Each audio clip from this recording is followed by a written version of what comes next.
നമസ്കാരം. Raf talk ഫുട്ബോളിലേക്ക് എവർക്കും സ്വാഗതം. കോൺകഗാഫ് മേഖലയിലെ ചാമ്പ്യൻസ് ലീഗിന് തുല്യമായ ടൂർണമെൻറ്റാണ് കോൺകഗാഫ് ചാമ്പ്യൻസ് കപ്പ്. അതിൻ്റെ സെമി ഫൈനലിലേക്കാണ് ഇന്നലത്തെ മിന്നും പ്രകടനത്തിലൂടെ ലിയോ മെസ്സി ഇൻ്റർ മയാമിയെ കൊണ്ടുപോയിരിക്കുന്നത്. ഇനി സെമി ഫൈനലിൽ അവരുടെ എതിരാളികൾ ആരാണ് സെമി ഫൈനലിലെ മറ്റ് ടീമുകൾ ഏതൊക്കെയാണ്? ഇതാണ് നമ്മൾ ഈ വീഡിയോയിൽ പരിശോധിക്കുന്നത്. സെമി ഫൈനലിൽ അവരുടെ എതിരാളികളായിട്ട് മെക്സിക്കൻ വമ്പന്മാർ പുമാസ് UNAM വരുമോ എന്നുള്ളതാണ് എല്ലാവരും ഉറ്റുനോക്കിയത്. പക്ഷേ പുമാസിനെ കനേഡിയൻ ക്ലബ്ബായിട്ടുള്ള വാൻകൂവർ വൈറ്റ് ക്യാപ്സ് അങ്ങ് തോൽപ്പിച്ച് കളഞ്ഞു.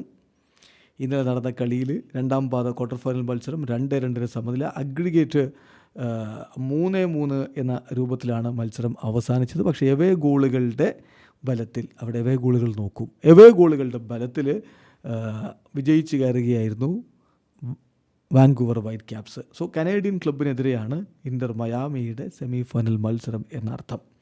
അതേസമയം മറ്റൊരു സെമി ഫൈനൽ മത്സരം ടൈഗ്രസ് UANലും ക്രൂസ് അസൂലും തമ്മിലാണ്. കളിയുടെ ഫിക്സറൊക്കെ ഇപ്പോൾ കൃത്യമായിട്ടുണ്ട്, ഡേറ്റ്സ് അതുപോലെ തന്നെ സമയമൊക്കെ വ്യക്തമാക്കി കഴിഞ്ഞിട്ടുണ്ട്. ടൈഗ്രസ് UNAലും ക്രൂസ് അസൂലും തമ്മിലാണ് ആദ്യത്തെ സെമി ഫൈനൽ മത്സരം നടക്കുക. ഏപ്രിൽ 24 ഇന്ത്യൻ സമയം 7:30 ആ ഫസ്റ്റ് ലെഗ് മത്സരം. അതുപോലെ തന്നെ ഇൻ്റർ മയാമിയുടെ ഫസ്റ്റ് ലെഗ് മത്സരം വാൻകൂവർ വൈറ്റ് ക്യാപ്സിനെതിരെയാണ്. ഏപ്രിൽ 25 രാവിലെ ഇന്ത്യൻ സമയം 8 മണിക്കാണ് ആ കളി.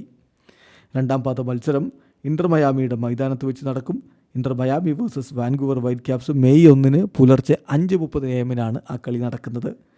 മെയ് 2 രാവിലെ 7:30 ക്രൂസ് അസൂലും ടൈഗ്രസ് UANലും തമ്മിലുള്ള പോരാട്ടം. ഏതായാലും ഇത്തവണ കോൺകഗാഫ് ചാമ്പ്യൻസ് കപ്പിൽ മുത്തമിടാമെന്ന പ്രതീക്ഷയിലാണ് ഇൻ്റർ മയാമി ഉള്ളത്. വീഡിയോസ് ആയിരിക്കുന്നത് ഫുട്ബോൾ ലോകത്തെ കൂടുതൽ വിശേഷങ്ങളുമായി റാഫ് ടോക്സ് വീണ്ടും എത്താം.